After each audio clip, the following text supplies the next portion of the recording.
నేను ముంబై వచ్చాను.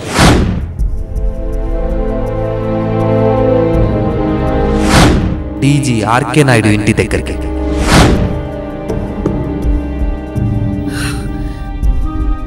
ఏమి చేసేదిరా కడవలే? ఎట్లా వీణ్ణి ఆపేది? సెలవుతో చెప్పేదా?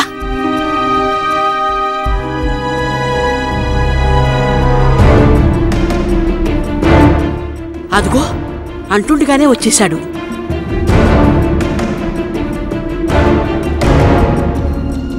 అంతా చెప్పేసేయ్ గోమతమ్మ, అదే మంచిది.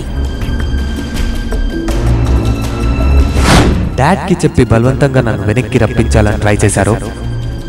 జన్మలో మీకు కనిపించను. అమ్మో వద్దు, వాడు అన్నంతా చేస్తాడు. నీ ఇష్టం. చేతులు కాలేక ఆకులు పట్టుకుంటే లాభం ఉండదు, మరి ముందే చెప్తున్నాను. సరే నీ వాయుముడు, వాడు వింటాడు. సెల్వా, ఈశ్వర్ ఎప్పుడు ఉన్నాడు? నీకు తెలీదా? నాకు ఎప్పుడు తెలుస్తాదిరా?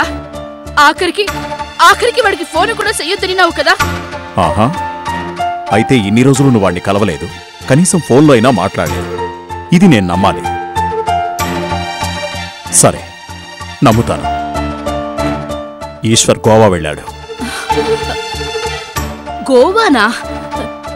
ఎదుకు? ఆడ ఏమీ ఉన్నది? ఊరికే వెళ్ళాడట, శంకర్ చెప్పాడు. పోన్లే, కాస్త వాడి దృష్టి మళ్ళుతుంది. ఆ పని చేయమని ఎప్పుడో చెప్పాను. ఇప్పటికి వాడికి అర్థమైంది. ఓ 4 రోజులు అక్కడే ఉంటాడట. ఒక్కడే పోయినాడా? వెంట శంకర్ కూడా ఉన్నాడా?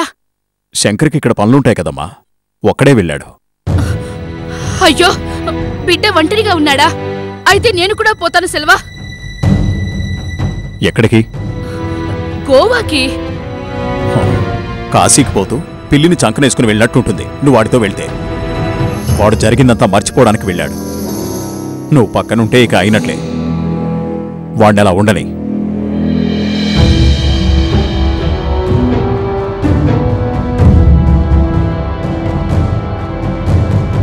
అంతగా నీకు ఎక్కడికైనా వెళ్ళాలనుంటే మధురై వెళ్ళు.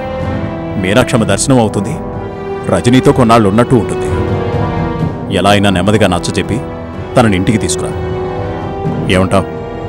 మధురై వెళ్తావా? ఈశ్వర్ చిన్న కొలందా, అసలే మనసు బాగాలేదు. ఒంటరిగా ఉండేది ఎదుకొని నేను పోతాను అని నాను. అంతేగాని మధురైకి చెన్నైకి నేను ఏడపోతాను. అయినా మీరంతా పిలిస్తే రానిది నేను చెప్తే ఏడవస్తాదిలే. నేను మధురైకి పోను. గోవాకి పోయేదాని గురించి ఇన్నోరు వాటి యోచన చెయ్యి. ఆడికి పోతాను. అక్కర్లేదు, వాణ్ణెలా ఉండనే.